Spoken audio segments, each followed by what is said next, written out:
Баршаңызға қайырлы күн көрермен. Бүгін сіздермен өзім бір жылдан аса қолданып жүрген жақсы әдіспен бөліскім келіп отыр. Бұл әдісті птица фабрикада жұмыс істейтін бір танысымнан естіген болатынмын. Олар тауықтардан көп жұмыртқа алу үшін осы әдісті үнемі қолданады екен. Содан естіген бойда мен де қолданып көрдім. Результаты 100%-ға.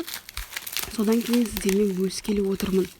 Ең алдымен бізге 2 литр салқын су қажет, және де 1 шай ас қасық лимонная кислота қосып, кислотамыз толығымен ерігенде жақсылап араластырамыз да тауықтардың су ішетін ыдысына құйып қоямыз. Лимонная кислота қосылған суды ішкен тауықтар ауыз қуысында сөл бөлініп, қарны қатты ашады екен. Содан кейін жаңа жемге қосып берген затымызды да жеп қояды екен. Негізі бұндай кислотасыз суды қойып, кейін жемге дрожж салып араластырып берсеңіздер, негізі дрожжды тауықтар жемейді. Сондықтан да обязательно кислота қосылады. Міне, жемімді дайындап алдым. Содан кейін осындай дрожжымызды, күнделікті жаңа нан ашытуға арналған дрожжымызды алып, 3 немесе 4 ас қасық дрожжды қосып, кішкене суға малып, содан кейін тауықтарға берсеңіз, тауықтар жесе, жаңағы жұмыртқаларының көлемін үлкейтеді екен, және де көп жұмыртқа туады екен. Бір тауық бір күнде 3-4 жұмыртқа туа береді екен.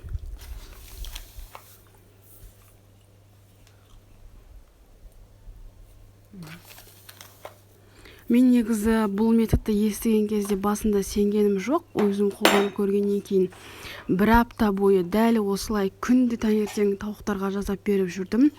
1 аптадан кейін мүлдем тумай қалған тауықтар 1-2 жұмыртқадан туа бастады. Уже 10 шақты күннен кейін кәдімгі жұмыртқалардың саны көбейіп, бір тауық 2-3 жұмыртқа туа бастады. Біздің үйде 15 тауық, бірақ күніне мен 20-30 жұмыртқа алатын болдым.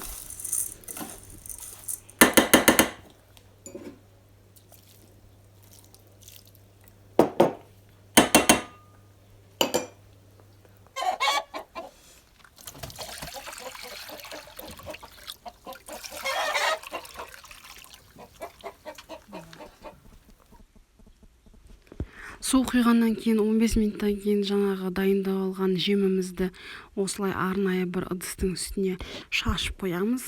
Суды ішкен тауықтар міндетті түрде дрожж қосылған жемді жеп қоятын болады. Дрожжды бұдан астаула беруге болады. 1 қасық дрожж салсаңыздар да болады. Мына уже 5-ші күнгі результат. Басындағы 1-2 күнгі результаттарда болған жоқ. 5-ші күннен бастап жұмыртқа туа бастады.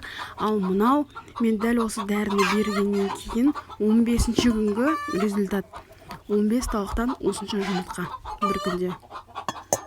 Міндетті түрде жасап көріңіздер. Результаты болып жатса, менімен бөлісіңіздер. Менің арнам сіздерге пайдалы болды деген үміттемін.